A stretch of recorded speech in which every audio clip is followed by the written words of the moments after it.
I'll let Derek take it. I've had to introduce him all day, so he finally gets ahead of me on this one. All right. Okay, Derek, we're ready. All right. Well, I appreciate you guys' attention. Yeah, you guys have been an engaged group. I can't see very well on that little screen. You might all be asleep, but at least it looks like you're paying attention. So hopefully you learn a little something. You've learned some stuff throughout the day today. And right now, we'll talk about bare ground and right of way. And this is something I really enjoy a lot. I've been working with in this realm for a while now. I did a lot at CSU with Scott Nissen, and one of the best things about this and this projects that I've been involved with and working with Bonnie and other folks is how do we increase the safety of what you guys do and the efficiency of what you do, because the time you are on the right of way is very dangerous to you and the public. And how can we avoid, or limit the amount of times you got to go back and retreat and do some of the cleanup type treatment. So the efficiency with that. And that's kind of going to be my theme throughout. How can we utilize new technology, new tools to help you do your job better and easier and more effective? So that's what I'll talk about, why vegetation management is critical and important. I'll talk about some work we did looking at bare ground mixes, some of the newer tank mixes that we have that we've launched over the past year that I think you guys would really, it'd be effective for your area. And then a new tool for mowing alternatives. So something that we've been looking at, go out at a low use rate and just spray it on instead of having to mow. And it's actually looks to be about a third of the cost of actually having to go out and mow. So it could be a good fit for where you're at on some of your perennial grass systems. But when it comes to vegetation management in general, the overall mission statement is to control unwanted vegetation for the purpose of protecting infrastructure, people, or natural resources and minimizing risk. So when somebody asks you, what do you do for a living? I spray weeds, and they may not understand why, I do bare ground treatments. I kill weeds, right? Why do we do that? For rails, we don't want to have that fire risk. Oil and gas, we don't need trip hazards. We need that clear line of sight like you see on highways. We want to promote native habitats on right-of-way, on roadsides, promoting pollinator wildlife habitat, safety, aesthetics. There's all these different reasons why we manage vegetation, and it's probably going to be different for each and every one of you. And you may have different objectives that, you may be spraying 10 different sites, and you may have 10 different objectives in a week. But these are just some of the reasons that you guys are out there spraying on it right away and doing veg management. When you look at vegetation management, what are the options on right of way? We see chemical, mechanical. We just heard a talk on biological. There's not a lot of biological used on right of way bare ground. And cultural is difficult, but really the ones that we'll talk about today is chemical. There's been older chemistry used for a long time. There's newer chemistry, so I'll talk about that. There's a lot of resistance issues, so that's definitely of concern and something you guys got to think about when you're choosing what mixes you want to do, because certain weeds can be resistant, like kochia, to 3, 4, 5 different herbicides all at the same time, which is really scary. When you look at mechanical is effective. It does what it needs to do, but it is very costly.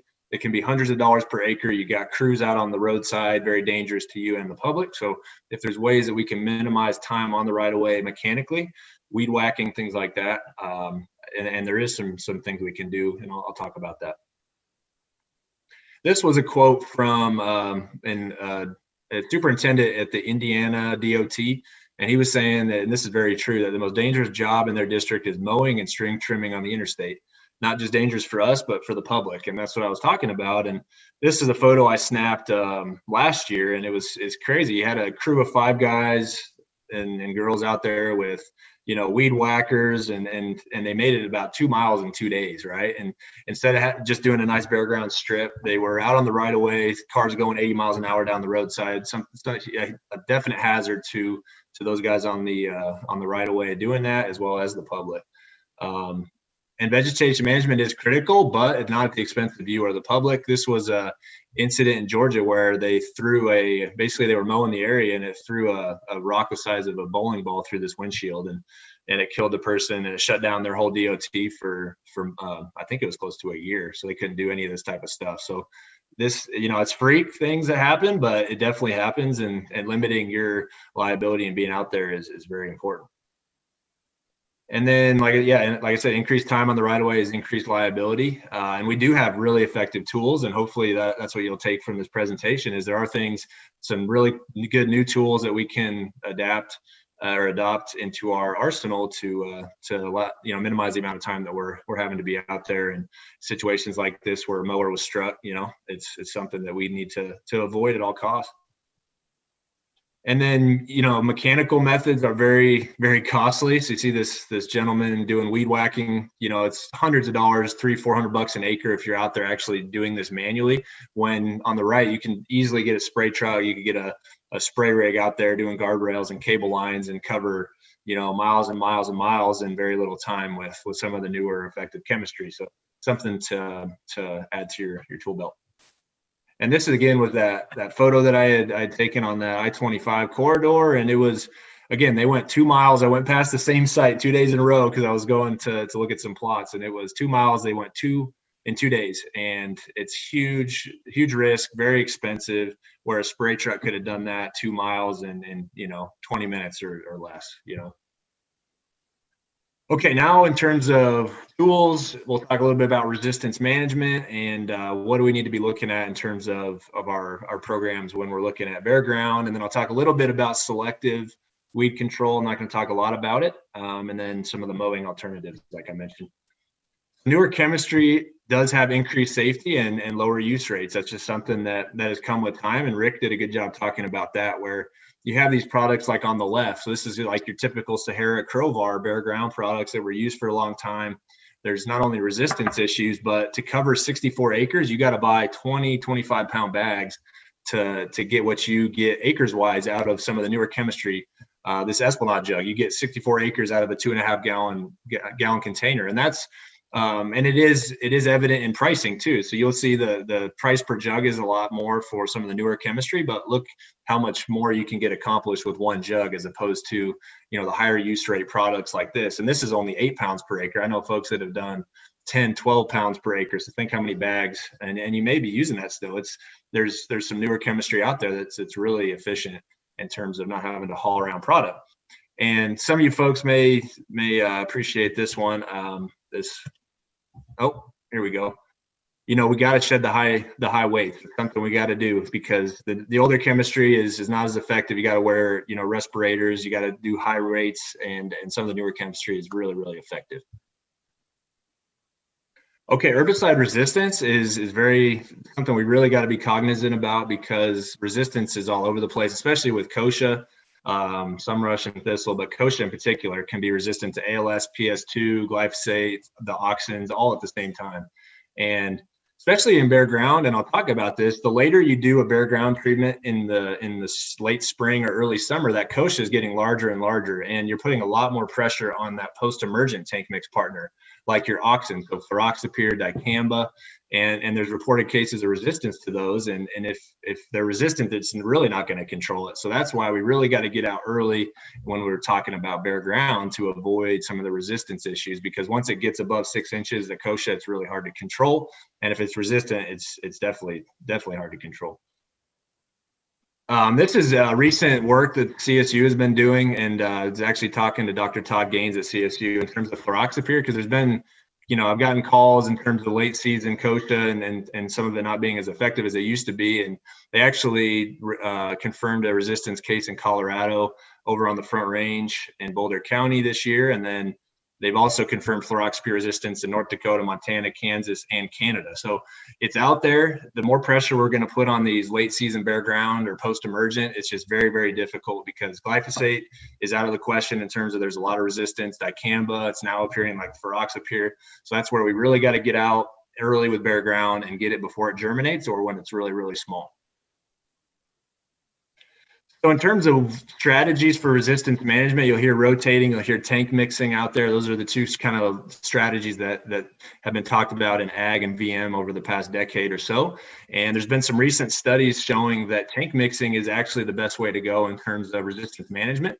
And it's not tank mixing two products that don't control the weed of interest, right? You gotta add different tank mix partners that are effective on that weed. So kochia in particular, we need 2 effective modes of action, and that can delay resistance by about 83 times. And these are two papers that basically concur the same thing. So we have this new way of thinking about combining modes of action into the tank at the same time. And so you're able to pick up, if a kochia is resistant to one product, you have that other product in the tank to provide the control. So then it doesn't set seed and then, reproduce, and you have those seeds and new seedlings that are resistant all over the place. That's the idea with tank mixing. And that's something you really got to think about. And then, managing for resistance is, like I said, tank mixing two multiple effective modes of action is really key. And when you look at, let's say example like kochia. So Esplanade is very effective. So that would be one effective mode of action. You wouldn't want to be adding Telar because there's a lot of resistance to ALS inhibitors. So that would not be a very good effective mode of action for number 2, or Milestone or something like that, right? It's not effective on kochia. So what you need to do is add another tank mix partner, such as Method, Imazapyr, something like that, that's going to give you that second mode of action on kochia. And when you do see escapes, you got to control them. It can be difficult, definitely, because like I said, there's resistance to all kinds of different products in terms of kochia, but it's really important to control those escapes so they don't set seed, and then you have hundreds of thousands of resistant seedlings that next season. Don't cut rates. They've shown that cutting rates can actually increase resistance because you're getting more escapes, you're getting more likelihood of getting that resistance out there. And then a big thing, and I'll talk about it later, and I know you can't always determine when the customer is going to call you to go out and apply, but if you have things under your control and you can choose when you go out when you can early, go out in the fall with bare ground, early spring when those weeds are smaller, you're going to have better luck. What timing should you guys be looking at? We did a lot of work along the Front Range, and now it's kind of expanded into a lot of the customers I work with in terms of railroads, DOTs, counties. A lot of folks are switching bare ground to fall. And especially in your arid area in Montezuma County, I would think, this time of year would be a great time to start your bare ground. And especially with that more residual type chemistry, the newer products that we have out there, if you go out now, it's going to hold all through the next summer, which is a great addition to, opening up your spring when you don't have to do bare ground if you can get it done now. So the fall we're seeing is very good. Spring is also effective, but there's a lot of variables in the spring. The kochia may be tall, you may have resistance, you may not have enough moisture to get to the residual herbicides to the soil. So fall just, there's some huge benefits of going out early with bare ground. And some of the reasons behind that is if you go out now, September, October, November, when the soils aren't frozen, it can add, all the moisture you get, those little snow events that really can help incorporate those herbicides. And what you get is increased moisture. The soils are colder, so you're not going to get very much degradation microbially of the herbicides. And ultimately, everything I've seen, fall looks fantastic that next summer, especially with some of the newer chemistries that we're coming out with. So in terms of different modes of action, these are all the different modes of action. This is work we did with Scott Nissen at CSU when I was over there, and we looked at all combinations of all these products because we wanted to see what tank mixes, because we want a tank mix, right? Effective modes of action, what mixes work the best, and in what combination. So that was really the goal of this project that we did. And when you look at soil, this is interesting map just showing you different soils. And what we wanted to show here was that, where you're at, where I'm at in Greeley, the soils, the moisture, it's just completely different. So we need something that's going to be consistent. It's going to work on a variety of soils. So we had multiple locations. We've done multiple operational work now in these different areas, and really confident in what we've been able to show with some of these bare ground mixes in terms of different geographies, different moisture, and all those. In terms of the results, so these were the top treatments that we looked at. We looked at 35 mixes. We had mixes from all the major companies, and by the end of the day, usually you have like 10 treatments per study. We ended up with 35. It was a little bit crazy, but ended up getting some really cool information from it. And this shows you the top performing treatments that we looked at. And these are top 5. You can see we had 5 locations and the average bare ground on the right-hand side. The top performer was Esplanade, Method, Imazapyr. Esplanade, Method, and Imazapyr, actually, 3 modes of action in the tank at the same time to control kochia. Imazapyr does really good on perennial grass, so that's where that added the benefit to that mix. And you'll see all 4 of those top mixes had Esplanade and Method. And Sahara is a good product. Crowbar is a good product. It's been used for a long time. It's just the baggage that goes along with it, the resistance issues, the respirator issues, things like that. The newer chemistry is just a lot safer and easier to use. But when you look at that three-way, what we did with Bayer is decided to make a three-way product with all of those in the tank at the same time. So if you're doing hard bare ground, this plain view is something I highly recommend. I recommend it. Basically, you could start in September where we're at now and go through the fall and early spring, and it's going to provide the most consistent control I've seen out of a bare ground mix, and I'll back it any day of the week. But yeah, it's fantastic. This is kind of a cool way of thinking about it. This is one of the analyses that Scott was really a proponent of when we were looking at this, because it's really, you know, whatever you choose to use, whether it's for bare ground, whether it's for a noxious weed, a cheatgrass, whatever, there's always a risk, or in the back of your mind, you're thinking, what's the chance of this succeeding and what is the chance of it not succeeding? Because that's the calculation you're doing every single day when you decide what to throw in the tank. And so we wanted to do this on a statistical basis and show that, you know, whatever you choose, what is the probability or percentage that it's going to be successful at these different levels? And the levels that we wanted to look at was 97% bare ground and 100% bare ground. The ideal, right? 100% is ideal. And what we saw is that with this blue, so that's that plain view mix, that we were 100% probability that we were going to get 97% bare ground. So a lot of you guys would think, you know, so 97%, I got that every year out of my bare ground mix, that'd be really good. So we were at 100% probability that we would get that. So rolling the dice, that one looked pretty dang good. 100% bare ground, it was 88% probability. So it was still not 100%, but it still was up there in terms of percentages. What's interesting is if you go down the scale, so Sahara, and then you keep working your way down like Crovar, if you choose to go with Crovar, just based on the work we did with these studies, you had a 50-50 chance on whether you were going to get 97 or 100% bare ground. So that's a flip of the coin. And I don't know about you, but that 50-50 doesn't sound too great. You know, that could lean one way or another. And it's just, this is just a way of showing you, you know, every time you choose to, you know, do a mix, you're doing this calculation in your head every day. This is what some of the operational and demos have looked like with Plainview. This was a really heavy site with different weeds, kochia, bindweed, cheatgrass. And again, that 3 modes of action in the tank at the same time has been really effective. And this is what we saw that following. We went out in the early spring, and this is what we saw that summer. Just really good bare ground control. When you're looking at guardrails, like I said, it's not worth going out with a weed whack. Like the cost of that is just outrageous, $300-400 an acre. You know, the base mix, like you saw in those studies, Esplanade method, you can add a Mazapir if there's perennial grass to provide that level of control, which is that Plainview mix. But you go through one area, you hit that guardrail, you hit that cable line one time, and you can be, again, 90% sure you're going to get at least, you know, 97, 100% bare ground on those sites, which is really good. This was actually, so I took a drone up from one of the treatments we did this last summer, and this again is a very heavily infested site. Applied this in April, and this was 3 months out, and the plain view is looking fantastic. I didn't etch, that's just from PowerPoint. I didn't etch the plain view SC in there, but I just put that in the slide. But yeah, it's providing a lot of really consistent bare ground. This was on I-76 over with the DOT. They did 48 ounces of Plainview fall of 18, and you can see how well that did. And they're just thrilled with it because they don't have weeds on those guardrails. It's not holding trash, debris as much as it used to at all when they had all the different kochia and whatnot that was germinating in those sites. So they were very thrilled with keeping that vegetation free, keeping them off the right of way, having to go out with a hand weed whack and have to do it manually. This was over in one of the county treatments that we had done. This is Plainview 48 ounce. And again, season long control. If you go out string trimming, it's a hefty penny to get that done. This is in terms of a DOT. They did the calculations on it because they were doing a lot of weed whacking, and you guys may do the same. And they did 28 miles of string trimming, and they've done that before in the past, and it was right around $16,000, so $475 an acre. If they substituted one treatment of Plainview, it would be much, much less. As you see here, $1,500, $2,000 per acre, or for the 28 miles to cover that same area and not have to have somebody actually out there string trimming. So you're not only saving money, but efficiency and safety as well.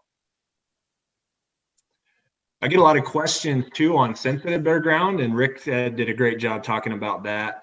In terms of some mixes to just think about, you can't get much safer than Esplanade plus glyphosate. So if you're doing, trails, hardscapes, rock areas around buildings, shops, the Esplanade plus glyphosate is a fantastic option. If you want to add another component for kochia, I've actually done some work with Antares, which is actually one of Helena's products. And if you go out when it's 1 to 2 inches tall, the Antares actually gives you really good post-emergent kochia control. So it does add a little value in terms of kochia. So if you have a lot of kochia, I like that Esplanade Antares glyphosate mix. And then another one is a potential payload SureGuard. You can add that. And if you see a lot of kochia up at the time of application or bindweed, you can add Quinstar, Trump Card, Vista. Sensitive bare ground is just a lot tougher because you don't have the hefty chemistry to carry you through the whole season, so you may need to follow up. But if you did that Esplanade glyphosate or some of those combos for a while, a few years, they would look really, really good. If you want something lighter, more of a backpack type treatment, so Prowl has been used for a long time. It's been, it's a safe one you can use on trails. Like I said, it's more of a backpack type use for Esplanade EZ, but that's a really cool product that we have now. It's Esplanade glyphosate and diquat, so it's soft bare ground for backpack use. It's got the diquat glyphosate, so you get a quick burn down, and then you spray the soil around it, and the Esplanade will keep out new seedlings from germinating. So that's a nice one if you want a really light bare ground, and you can kind of step your way up to the Esplanade 200 and Plainview type products if you don't have trees and things to worry about. Okay, when should I begin spraying my bare ground site? I hope at this point I've said fall enough that you guys are thinking fall is a good time to go out. And that's, as you see the green, the fall is my ideal time. You go from January to May. It's still effective, but not my favorite. And then you get June, July, August. It's very difficult to get any level of kochia control when you get to that late season. So like I said, begin your bare ground in the fall if you can. If the weather permits, by the next year, it just looks fantastic. You can get it out of the way right now, and it'll free up your spring and summer because you won't have to go out and do that, and then clean up treatments as well. You get added moisture, so it helps incorporate everything, which is another added benefit. That spring is also highly effective. We've had very good luck with that Plainview and some of those mixes in the spring. But again, it's hard to know when that moisture is going to come. You can just get better, efficacy if you can go out early as you can, and not when the kochia is over 6 inches makes it very difficult. And then you get to June and July, August, I just avoid if possible, because at that point you're not giving your residual products enough leg room to get activated before the weeds are already up. So you're not getting a lot of benefit from that. And then, as I said, glyphosate, fluroxapyr, dicamba, we're seeing resistance issues, and you're basically at those times of the year, you're only relying on those post-emergent products. And if they're resistant to those, it's going to be very difficult to get a hold of.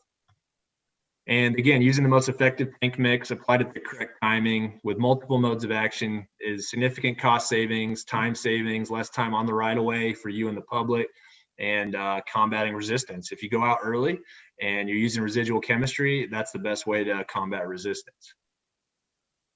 I have a few slides on, just 2 slides on selective. If you have questions on that, if you want to bounce ideas off for some mixes, these are some of the tools that have been really effective for selective weed control, and whether that's noxious weeds, cheatgrass, broadleaves, whatever, Esplanade method, Telar.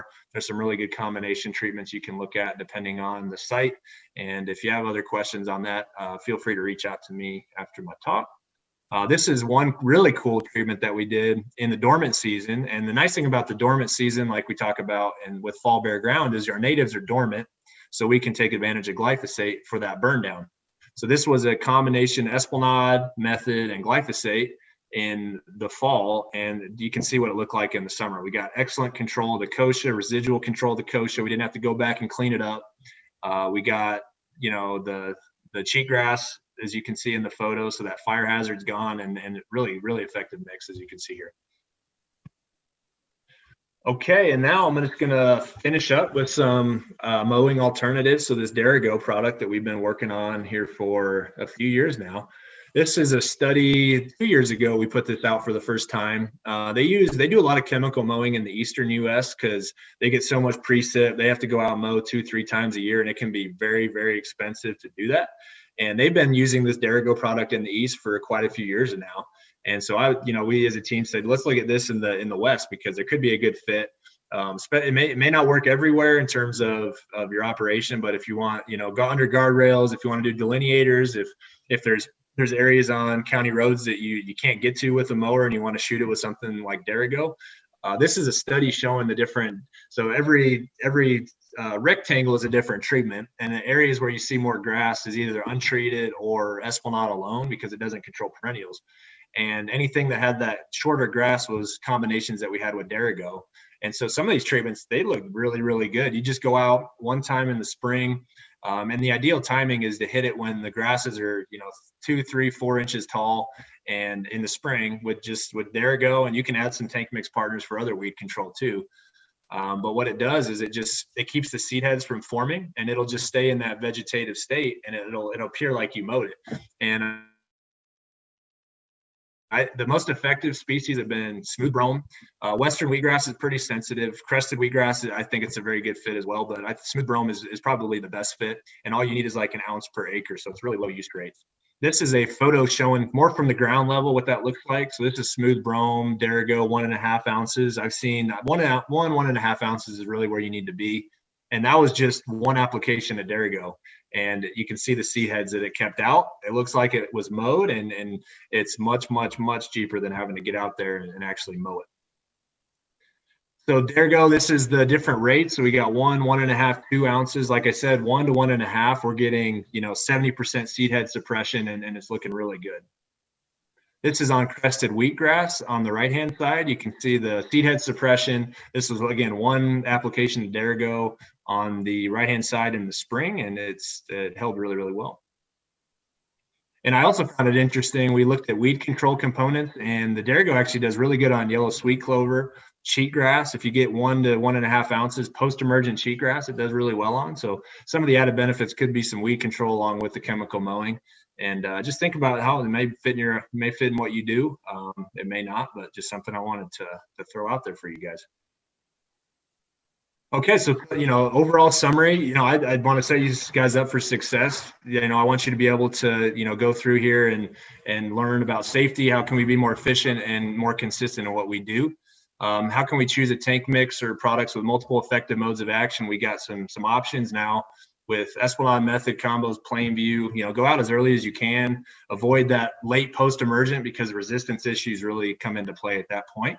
And use the most effective tank mix because it's going to save you time, resources, money in the long run. And that's all I got. Hopefully you guys learned a little something. Appreciate your attention today, and I may have a little time for a question or two if you guys have any. Okay, I'm coming to the back. Hang on, Derek.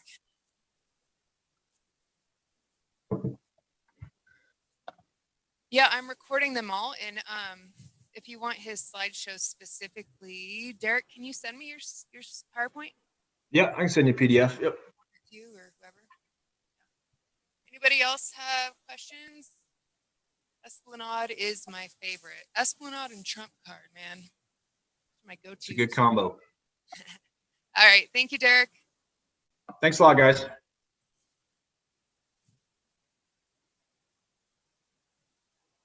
All right, Claire. Here.